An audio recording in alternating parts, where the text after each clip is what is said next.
ივანე ბერიტაშვილის ექსპერიმენტულ ბიომედიცინის ცენტრში დღეს საერთაშორისო სამეცნიერო კონფერენცია გაიხსნა. ღონისძიება ნეირომეცნიერების ფუძემდებლის აკადემიკოს ივანე ბერიტაშვილის დაბადებიდან 140 წლის იუბილეს ეძღვნება. კონფერენციაში ქართველი და უცხოელი მეცნიერები, ახალგაზრდა მკვლევრები და პრაქტიკოსები მონაწილეობენ. ღონისძიება 3 დღის განმავლობაში გაგრძელდება. კონფერენციის პროგრამა მოიცავს პლენარულ სხდომებს წამყვანი მეცნიერების მონაწილეობით და თემატურ სესიებს ნეირომეცნიერებისა და ბიომედიცინის თანამედროვე მიმართულებებზე. ღონისძიების ფარგლებში წარმოდგენილი იქნება სამეცნიერო მოხსენებები როგორც ქართველი, ასევე უცხოელი მეცნიერების მიერ. კონფერენცია სახელწოდებით მრავალსახიანი ნეირომეცნიერება ივანე ბერიტაშვილის 140 წელი 14 ივნისს დასრულდება. ჩვენ დღეს ჩვენ ცენტრში აღნიშნავთ ძალიან მნიშვნელოვან ღონისძიებას.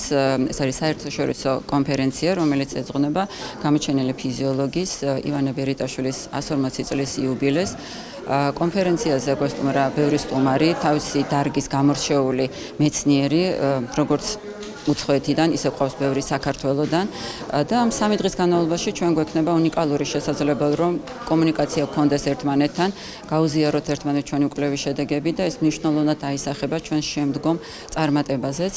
მინდა განსაკუთრებული მადლობა გადაუხადო განათლების, მეცნიერებისა და ახალგაზრდობის სამინისტროს მხარდაჭერისთვის და მინდა ყველა მონაწილეს წარმატება უსურვო და დავასრულებ ესეთი სიტყვებით, რომ მეცნიერება მარტო ცოდნა არ არის, ეს არის გზა უკეთესი მომავლისკენ. ჩვენ ვართ ივანე ბერიტაშვილის ექსპერიმენტული ბიომედიცინის ცენტრში, რომელიც არის ძალიან ცნობილი ინსტიტუტის, ფიზიოლოგიის ინსტიტუტის სამართალმემკვიდრე და თითქმის 100 წლის გახდება. მაგრამ მარტო წლოვანებაში არ არის საქმე და მარტო წარსულზე არ არის საქმე, მთავარი მომენტი არის ის, როგორ ვითარდებით ჩვენ და რა მდგომარეობა გვაქვს დღევანდელ მეცნიერებაში. ყავს ჩვენი საერთაშორისო სამეთვალყურეო საბჭოს წევრები მომხსენებლებად, პლენარულ მომხსენებლებად და ჩვენ გვაქვს ჩვენ საქართველოს წარმოდგენილი ვართ დაახლოებით 25-30 მოხსენებით, რაც მიუთითებს იმაზე,